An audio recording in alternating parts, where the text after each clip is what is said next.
जानिए सफला एकादशी व्रत कथा, सुनने से मिलता है ये फल। सफला एकादशी व्रत की महिमा भगवान श्री कृष्ण ने युधिष्ठिर को बताई थी।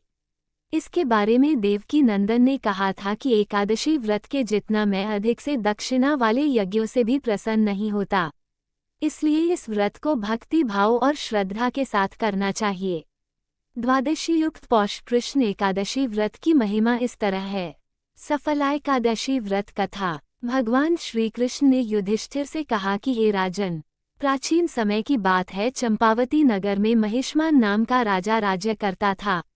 उसके 4 बेटे थे, इसमें से लुम्पक नाम का बेटा अनाचारी था। वह बुरे कर्म में लगा रहता था और पिता का धन नष्ट करता था। इससे तंग आकर राजा ने उसे अपने राज्य से निकाल दिया। राज्य से निकाले जाने से उसने वन में एक पीपल के पेड़ के नीचे आश्रय लिया। दिन में वह वन में रहता और रात में पिता के राज्य में रहकर चोरी करता और प्रजा को तंग करता।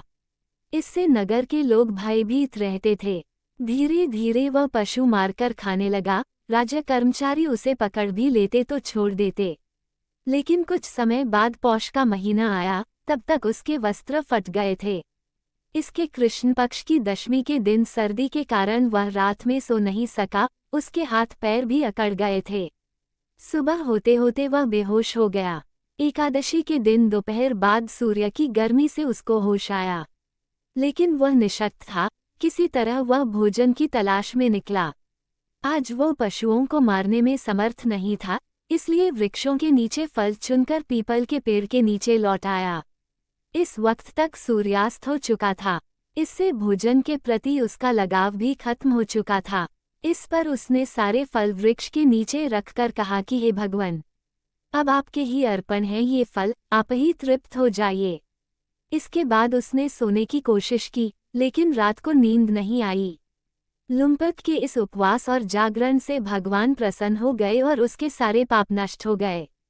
एक सुंदर घोड़ा आकर्षक वस्तुओं से सजा हुआ उसके पास आया और आकाशवाणी हुई कि हे लुम्पक, श्रीनारायण की कृपा से तेरे सारे पाप नष्ट हो गए हैं।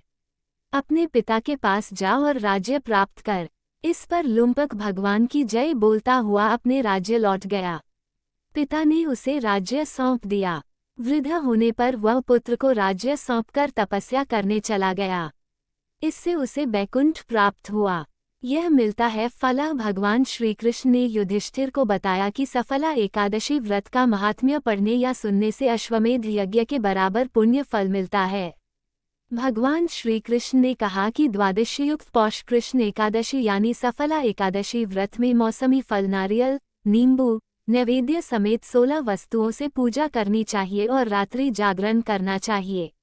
इस सफला एकादशी व्रत के समान कोई दूसरा व्रत नहीं है। 5000 साल तप से जो फल मिलता है, उससे अधिक पुण्य फल सफला एकादशी से मिलता है। हमें उम्मीद है कि आपको वीडियो में दी गई जानकारी पसंद आई होगी। हमें कमेंट के माध्यम से जरूर बताएं। वीडियो को लाइक शेयर करके चैनल को सब्सक्राइब कर लीजिए। वीडियो को पूरा देखने के लिए आपका बहुत बहुत धन्यवाद।